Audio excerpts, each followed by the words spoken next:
ఏం వచ్చే అడుగులు చేస్తాం.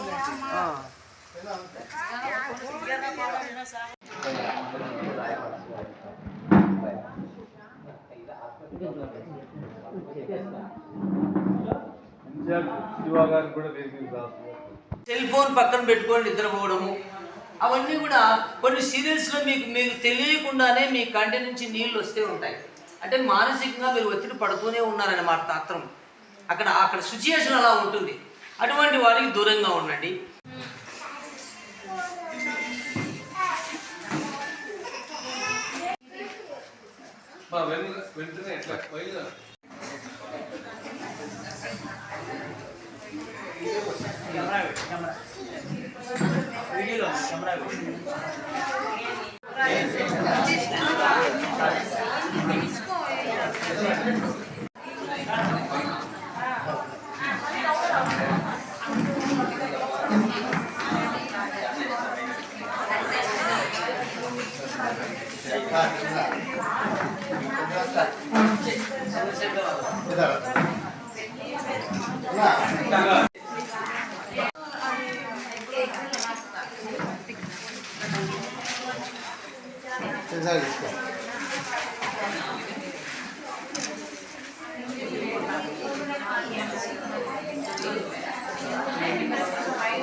ఆశాలు అంటే లేదో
ఇలాంటి వ్యాధులు పుట్టిన వెంటనే రావడం వల్ల వస్తాయి.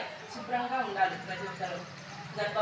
గర్భవతిగా దాల్చినప్పటి నుంచి డెలివరీ అయిన తర్వాత కూడా ప్రతిరోజు స్నానం చేయాలి, శుభ్రంగా ఉంచుకోవాలి. అంటే మీరు తినే ఫుడ్ వల్లే బేబీ లోపల గ్రోత్ అవుతుంది కాబట్టి దానివల్ల కూడా బిడ్డకి అనారోగ్యం జరగవచ్చు. అందువల్ల ప్రతిరోజు చేతులు తినే ముందర శుభ్రంగా కడుక్కొని అన్నం తినాలి. మనకి సెంట్రల్ గవర్నమెంట్ నుంచి డాక్టర్ అనిత అని వాయిస్ కాల్ చేస్తుంది. అంటే ఎప్పుడు మీరు గర్భవతి అయినప్పటి నుంచి 4వ నెల నుంచి మీకు 4వ నెల రిజిస్ట్రేషన్ కదా 4వ నెల నుంచి మీకు మీరు అక్కడ ఏ నెంబర్ ఇచ్చిండారో మన ఆశా వర్కర్ కానీ ఏఎన్ఎం కానీ ఆన్లైన్లో రిజిస్టర్ చేస్తారు. ఎంసీబీ నెంబర్ ఒకటి ఇస్తారు, మాతా శిశు సంరక్షణ నెంబర్ ఒకటి ఇస్తారు. ఐడి వచ్చిన తర్వాత మీ మొబైల్ నెంబర్ ఏది ఇచ్చినాడు. ఎక్కువ మంది వాళ్ళ తండ్రిని కానీ భర్తలు కానీ ఇస్తున్నారు. దయచేసి ఆ విధంగా చేయొద్దండి అమ్మా. మీ పర్సనల్ మొబైల్ ఉండే వాళ్ళు ఆ నెంబరే ఇవ్వండి. ఎందుకంటే ఆ వాయిస్ కాల్స్ వచ్చినప్పుడు మీ భర్తలు దాన్ని రిసీవ్ చేసుకోలేకపోవచ్చు. ఆ విధంగా చేసుకోకపోవడం వల్ల మనకి ఆన్లైన్లో పర్సెంటేజ్ చాలా తక్కువ చూపిస్తుంది. అంటే మీరు వినలేదు అని. మనకి మొత్తం స్టేట్ నుంచి సెంట్రల్ నుంచి ఒకటి మనకి వెరిఫికేషన్ ఉంటుంది. దాంట్లో మనకి తక్కువ పర్సెంటేజ్ వస్తుంది. సెంటర్ నందు చేయాలని నిర్ణయించినాం. ఈ కార్యక్రమానికి దాత మా మిత్రుడు B Ramakrishna, Kalajyothi secretary, Manavata education section director B Ramakrishna గారు వారి మనమని జ్ఞాపకార్థం తన్విక్ నందన్ చిరంజీవి పుట్టినరోజు జ్ఞాపకార్థం దీనికి స్పాన్సర్ చేశారు. వారి కార్యక్రమంకు దాత. సాంప్రదాయ ప్రకారం మేము కార్యక్రమం స్టార్ట్ చేస్తే మా సంస్థ అధ్యక్షులు పిలిచాలి. ఆయనకు అనారోగ్యం కారణం రాలేదు. చైర్మన్ గారు అనుకోకుండా అందరికీ నమస్కారం. మేము మానవతా సంస్థ స్వచ్ఛంద సేవా సంస్థ సభ్యులము. నేను మానవతా డైరెక్టరు. మా ప్రెసిడెంట్ గారు, మా సెక్రటరీ, మా చైర్మన్ గారు అందరూ కలిసి గత 2 సంవత్సరముల నుంచి ప్రతి శుక్రవారము గర్భిణీ స్త్రీలకు ఈ పండ్లు పంపిణీ కార్యక్రమం జరుగుతుంది. కాబట్టి ఈరోజు కూడా నా మనమడి పుట్టినరోజు సందర్భంగా నేను దాతగా వ్యవహరించడము, నాకు ఈ అవకాశం ఇచ్చడం కూడా అదృష్టంగా భావిస్తున్నా. భావితరాలకు జన్మనిచ్చే మానవతామూర్తులకు మనం పంపిణీ చేయడం అనేది చిన్న కార్యక్రమమైనా దాన్ని నేను వారికంటే కూడా నాకు అదృష్టంగా భావిస్తున్నాను. అలాగే దాతలు కూడా భవిష్యత్తులో కూడా ఇలాంటి కార్యక్రమాలకు ముందుకు వచ్చి మా మానవతా సంస్థలో చేరి అనేక సేవా కార్యక్రమంలో పాల్గొనవలసిందిగా మీకు అందరికీ సభాముఖంగా పత్రికాముఖంగా తెలియజేస్తున్నాను. మరి ఒకసారి ఈ అవకాశం ఇచ్చినందుకు మీ అందరికీ ధన్యవాదాలు తెలియజేస్తూ మీ నుంచి సెలవు తీసుకుంటున్నాను. జై హింద్.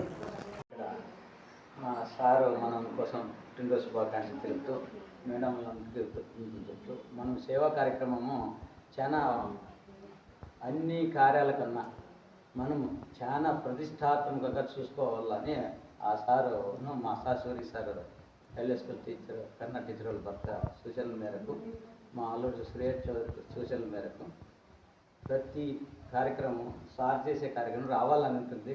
కొంచెం ఇప్పుడు నేను ప్రజాప్రతినిధి అయినందువల్ల కొంచెము రాలేకపోతున్నాను. ఎప్పుడైనా కంపల్సరీ ఇన్ఫార్మ్ చేస్తే కంపల్సరీ వస్తా సార్. మా సీనా అన్నగారు కూడా అట్లా సేవాభావం చాలా బాగుంది. ఇలాంటివి చేయడం చాలా చాలా సంతోషంగా ఉంది. మీ అందరి కోసం ఇంకా కొంతమంది మీరు ఎవరన్నా కానీ బాగా అంగన్వాడీలో కానీ తీసుకోకుండా పోతే మీకు ఒకవేళ తీసుకొని వచ్చి మీకు ఎవరన్నా ఇష్టం లేకపోతే కోడుగుళ్ళు అనే వాళ్ళు ఎవరైనా కొందరికి చేసి ఇస్తే మనకి వినియోగం పడతాయి. అవి వేస్ట్ కాకోకుండా వాళ్ళు అమ్ముకోకుండా ఎవరన్నా కానీ మేడమ్స్ కానీ దయచేసి ఏమనుకోద్దండి. అవి ఎవరన్నా కానీ మీకు ఒకవేళ ఇష్టం లేకపోతే అవి ఉడికేసి ఎవరన్నా మన రైల్వే స్టేషన్ అట్లా ఉంటారు. అట్లా వాళ్ళకన్నా ఏంటి లేదు మా లాంటి వాళ్ళకి వస్తే మేము పంచుతాము. అట్లా మా అందరికీ సీనా అన్నగారికి ఇట్లా సేవలు అంటే చాలా చాలా ఇష్టం. మాకు కూడా ఇష్టం. ఇట్లాంటివి ఉంటే అంగన్వాడీలో మాత్రము